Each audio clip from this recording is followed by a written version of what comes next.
BJP के कौमी सदर जेपी नड्डा ने कहा कि तेलंगाना में चंद्रशेखर राव हुकूमत के 10 साल दौर में हुई बदगुमानियों की सुप्रीम कोर्ट के रिटायर्ड जज से तहकीकात करवाई जाएंगी और खातियों को जेल भेज दिया जाएगा। संगारेड्डी में बीजेपी के जलसे आम से खिताब करते हुए जेपी नड्डा ने तब्दीली के लिए बीजेपी को वोट देने की आवाम से ख्वाहिश की। आने वाले समय में तकदीर और तस्वीर दोनों बदलने का मौका है और दोनों को अच्छा करने का मौका है।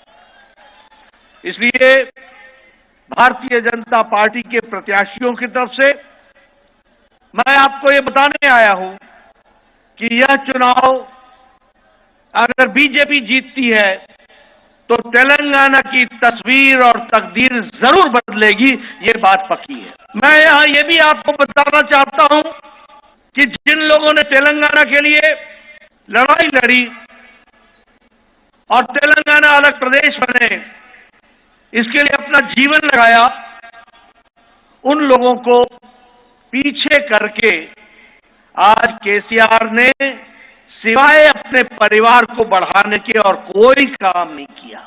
एक ही काम किया और वह काम था परिवारवाद को आगे बढ़ाना, और दूसरा काम भ्रष्टाचार करना, कुशासन, कोई एडमिनिस्ट्रेशन नाम की चीज नहीं। अपने परिवार के साथ साथ रिश्तेदारों को बढ़ाना, यही उसका उद्देश्य रहा। और तेलंगाना का टैलेंट पीछे रह गया, तेलंगाना का विकास पीछे रह गया।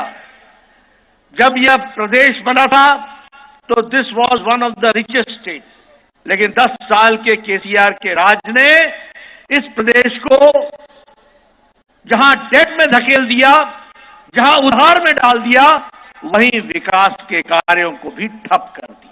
जब मैं परिवारवाद की बात बोलता हूं तो मैं ये भी आपको बताना चाहता हूं कि सिर्फ केसीआर का सवाल नहीं है,